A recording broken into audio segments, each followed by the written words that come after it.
రాష్ట్ర వ్యాప్తంగా Jubilee hills by election అనేది చాలా రాష్ట్ర వ్యాప్తంగా కొంచెం ఆతృతోన్న హాట్ టాపిక్గా తెలంగాణ ప్రజానీకం అంతా ఎదురు చూడడం జరుగుతుంది. ఇక్కడ అనుకోకుండా బీఆర్ఎస్ ఎమ్మెల్యే మాగంటి గోపీనాథ్ హఠమరణం కారణంగా ఈ బై ఎలక్షన్ అనేది రావడం అనేది జరిగింది. ఇది తెలిసిన విషయమే. బీఆర్ఎస్ కూడా చాలా పోటీలోనే ఉంది. మళ్ళీ పోగొట్టుకున్న స్థానాన్ని మళ్ళీ మేము తిరిగి సంపాదించుకోవాలి, మా అభ్యర్థిని మేము గెలిపించుకోవాలనేది వాళ్ళు తీవ్రంగా వాళ్ళ ప్రయత్నంలో బీఆర్ఎస్ ఉంది. దానికి తోడుగా అధికార పార్టీ కాంగ్రెస్ పార్టీ కూడా చాలానే కసరత్తులు చేస్తుంది. ఏది ఏమైనా కూడా మరి రాష్ట్ర రాజధాని అయినటువంటి ఈ జూబ్లీహిల్స్ ప్రాంతాన్ని మాత్రం అంత తొందరగా మా నుంచి విడిపోవద్దు, అక్కడ కూడా కాంగ్రెస్ జెండాను ఎగరవేయాలనే ఒక ఆలోచనతోనే ఉంది. దీనికి సమానంగా బీజేపీ వాళ్ళు కూడా మా అభ్యర్థిని మేము కూడా ఒక స్టాండర్డ్ అభ్యర్థిని కూడా మేము ఎంపిక చేసి జూబ్లీహిల్స్లో కూడా మా బీజేపీ జెండా కూడా మేము ఎగరవేసుకోవాలనే తపనతో కూడా బీజేపీ కూడా ఎదురుడడం జరుగుతుంది. ఏది ఏమైనా కానీ ఎందుకంటే జూబ్లీహిల్స్ అనేది ఒక హైదరాబాద్ మహానగరంలో ఒక విశిష్టంగా ఉన్నటువంటి ప్రాంతం అది.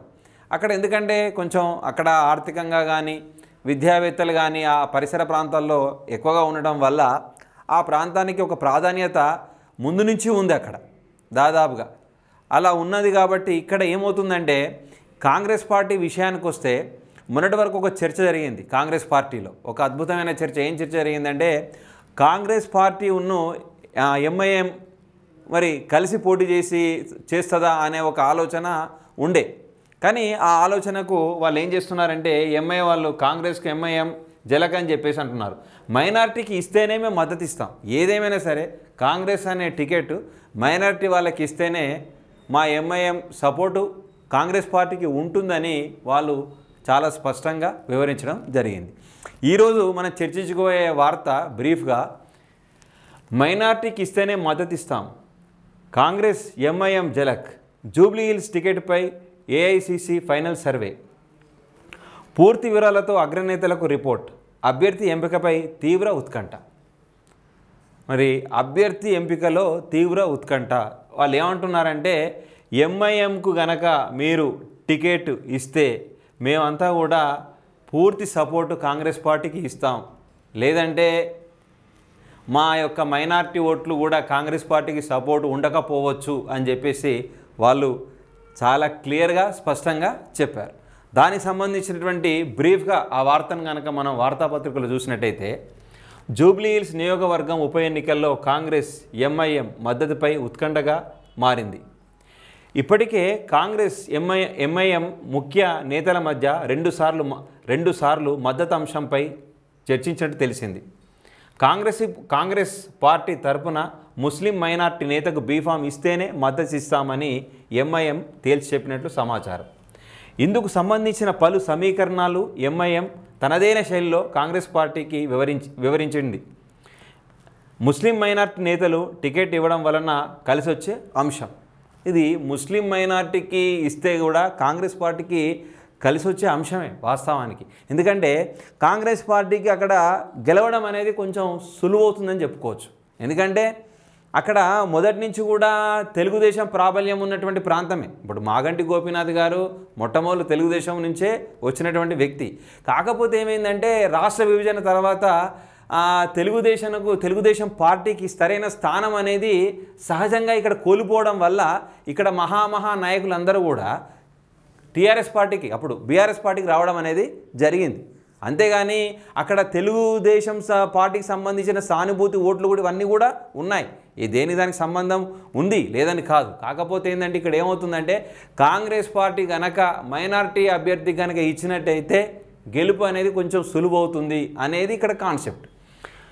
లోకల్ జూబ్లీహిల్స్ టికెట్ బలమైన అభ్యర్థి కోసం సర్వే చేస్తున్నాం, అభ్యర్థి ఎవరైనా కష్టపడి గెలిపించుకుంటాం, కంటోన్మెంట్ ఫలితమే రిపీట్ కాబోతుంది, ఉప ఎన్నికల మంత్రి పొన్నం సంచలన కామెంట్స్.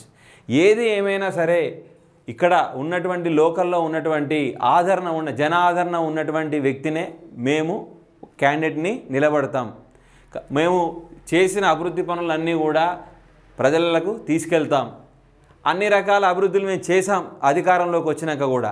మరి అధికార పార్టీ కనుక ఉన్నటువంటి క్యాండిడేట్ గెలిపిస్తే జూబ్లీ హిల్స్ ప్రాంతాన్ని ఇంకా అభివృద్ధి చేసే పదంలో ముందుకు పోతుంది అనే ఆలోచన ప్రజలకు కల్పిస్తాం.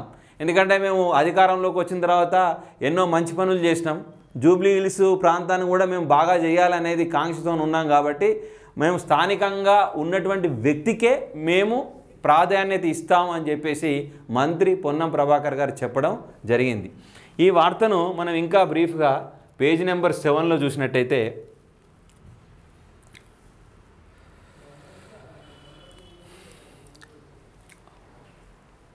సునాయాసనంగా విజయం తుదుపరి పరిణామాలు వంటివన్నీ ఎంఐఎంతో తన ఇంటర్నల్ సర్వే వివరాలు కాంగ్రెస్ అందజేసింది. దీంతో అభ్యర్థి ఎంపికలో కాంగ్రెస్ పార్టీ ఆచితూచి వ్యవహరించాల్సిన పరిస్థితి ఏర్పడింది. జూబ్లీ హిల్స్ నియోజకవర్గం నుంచి చాలామందికి కీలక నేతలు రేసులో నిలుస్తున్న నేపథ్యంలో ఫీల్డ్ చేయడం పార్టీకి సవాల్గా మారింది. 1-2 రోజుల్లో పీసీసీ కూడా జూబ్లీ హిల్స్ నియోజకవర్గ అభ్యర్థిపై తన అభిప్రాయాన్ని హైకమాండ్కు చెప్పనుంది. ఏదేమైనా సరే 1-2 రోజులల్లా కంపల్సరీ ఖచ్చితంగా క్యాండిడేట్ని ఎంపిక చేసుకోవడం అనేది జరుగుతుంది. మళ్ళీ ఇక్కడ ఇంకొక అంశం ఏంటంటే హజరుద్దీన్కే మైనారిటీ నేతల మద్దతు. మనకు తెలుసు సుదీర్ఘంగా భారతదేశానికి క్రికెట్ కెప్టెన్గా ఉన్నటువంటి మాజీ క్రికెట్ ప్లేయర్ హజరుద్దీన్ గారికే దాదాపుగా మైనారిటీ నేతలందరూ కూడా మద్దతు ఇస్తున్నారట. అంటే మొన్న ఎలక్షన్ అప్పుడు కూడా కాంగ్రెస్ పార్టీ నుంచి హజరుద్దీన్ గారే పోటీ చేశారు. ఆయనే ఓడిపోవడం అనేది జరిగింది మాగంటి గోపీనాథ్ చేతిలో ఆయన పైన. కానీ ఇప్పుడు కూడా మరి మైనారిటీ ఓట్లన్నీ కూడా సపోర్ట్ అంతా కూడా మాజీ cricket player Indian captain Azharuddin గారికి ఇస్తే మేము మద్దతు ఇస్తాము అన్నట్టుగా వాళ్ళు బలంగా చెప్తున్నారట. గతంలో జూబ్లీ హిల్స్ నుంచి పోటీ చేసిన హజారుద్దీన్కి ఎక్కువ మంది కాంగ్రెస్ నేతల మద్దతు ఇస్తున్నట్లు తెలుస్తుంది.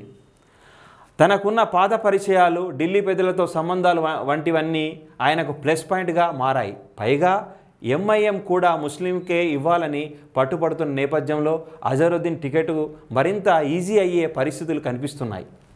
ఇక కార్పొరేషన్ చైర్మన్ పైమ్ ఖురేషీ కూడా తనదైన శైలిలో ఏఐసిసి లెవెల్లో ప్రయత్నాలు చేస్తున్నారు. ముస్లిం సామాజిక వర్గం నుంచి వీరిద్దరి పేర్లు బలంగా వినిపిస్తుండగా అజరుద్దీన్కే వచ్చే ఛాన్స్ ఉన్నట్లు పార్టీ నేతలు వివరిస్తున్నారు. ఖురేషియా కూడా కొద్దిగా పోటీ చేస్తుండు టికెట్ కోసం. ఏది ఏమైనప్పటికీ కూడా బలమైన గాలులన్నీ కూడా అజరుద్దీన్కి ఇస్తే గెలుపు సులువవుతుంది అనేది ఒక ఆలోచన మాత్రమే ఉంది. మరి గెలుపు అది టికెట్ అనేది ఇంతవరకు అయితే అజరుద్దీన్ కానీ ఇంకా ఎవరికి కూడా కన్ఫామ్ అయితే కాలే, ఊహాగానాలు మాత్రమే ఇవి. మనం బలంగా నమ్మాల్సిన విషయాలు తప్పితే ఇంకా అధికారికంగా ఎలాంటి ఏది మన కాంగ్రెస్ పార్టీ పలానా క్యాండిడేట్కి ఇచ్చినాం అనేది మాత్రం ఇంకా నిర్ధారణ మాత్రం కాలేదు. ఇక్కడ ఏమంటుందంటే మంత్రి పదవికి లైన్ క్లియర్ అట. జూబ్లీ హిల్స్ నియోజకవర్గంలో కాంగ్రెస్ పార్టీ నుంచి పోటీ చేసిన ముస్లిం మైనారిటీ నేత విజయం సాధిస్తే మంత్రి పదవి కూడా కన్ఫామ్ అయ్యే ఛాన్స్ ఉన్నట్లు ప్రచారం జరుగుతుంది. వాస్తవానికి క్యాబినెట్లో ఇప్పటివరకు ముస్లిం మైనారిటీకి చోటు కల్పించలేదు. ఇప్పుడు జూబ్లీ హిల్స్లో ఆ వర్గం నుంచి గెలిస్తే మంత్రి పదవి కన్ఫామ్ అంటూ గాంధీ భవన్లో చర్చ జరుగుతుంది. పార్టీ ప్రభుత్వానికి కూడా ఎలాంటి తలనొప్పి లేకుండా భర్తీ చేసే వెసులుబాటు ఉంటుంది. దీంతో జూబ్లీ హిల్స్పై అజరుద్దీన్ సీరియస్గా ఫోకస్ పెట్టాల్సిన పరిస్థితులు ఏర్పడ్డాయి. జూబ్లీ హిల్స్ నియోజకవర్గంపై కాంగ్రెస్ పార్టీ వివిధ దశల్లో సర్వే చేసింది. సుమారు 3.87 లక్షల ఓటర్లు ఉన్న నియోజకవర్గంలో అభ్యర్థి ఎంపిక కోసం క్షుణ్ణంగా స్టడీ చేసింది. ఏఐసిసి ఆధ్వర్యంలో టీమ్స్ 3 సార్లు వివిధ దశల్లో జూబ్లీ హిల్స్లో నియోజకవర్గాన్ని ఫిల్టర్ చేశాయి.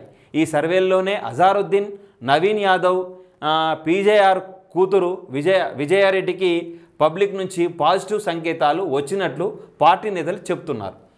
అయితే ఎంఐఎం కోరినట్లు ముస్లిం నేతకే ఇవ్వాల్సి వస్తే అజరుద్దీన్ టికెట్ కన్ఫామ్ అవుతుందని, పైగా 2023 ఎన్నికల్లో 64,212 ఓట్లు సాధించిన నేపథ్యంలో ఈ దాపా తన గెలుపు ఖాయమంటూ అజరుద్దీన్ పార్టీ పెద్దలకు వివరిస్తున్నట్లు తెలుస్తుంది.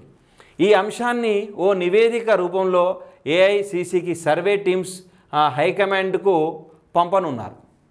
అంటే వాళ్ళతో పాటు సమానంగా మన వచ్చేసి పీజీఆర్ కూతురు విజయారెడ్డి గారు ఉన్నారు, నవీన్ యాదవ్ ఉన్నారు, తర్వాత సర్వేలో మళ్ళీ అజారుద్దీన్, వీళ్ళందరూ కూడా ఉన్నారు. ఏది ఏమైనప్పటికీ కూడా వీళ్ళ ఏం కోరిక, మన ఎంఐఎం కోరిక ఏంటంటే మైనార్టీ సభ్యునికి ఇస్తే బాగుంటుంది. ఎందుకంటే కొద్దిగా మేము అందరం కూడా సపోర్ట్ చేశానని గెలిపించుకుంటా ఉంటాం. ఎందుకంటే ఆల్రెడీ అజారుద్దీన్ ఓట్ బ్యాంక్ కూడా తక్కువేం లేదు, బాగానే ఉంది, నాట్ బ్యాడ్.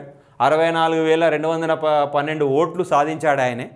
ఈసారి ఆయన గట్టిగా ఈ బై ఎలక్షన్లో కనుక డోర్ టు డోర్ మంచిగా క్యాంపెయినింగ్ చేసి కాంగ్రెస్ పార్టీ చేసినటువంటి అభివృద్ధి పనులు, అధికార పార్టీ వల్ల ఎలాంటి ఉపయోగాలు ఉంటాయి అనేది ఆయన కాన్ఫిడెన్స్గా ప్రజల్లోకి వెళ్ళి ప్రచారాన్ని కనుక చాలా పటిష్టవంతంగా ప్రణాళికబద్ధంగా చేసినట్టయితే అజారుద్దీన్ గెలుపు ఖాయమని మనం చెప్పుకోవచ్చు.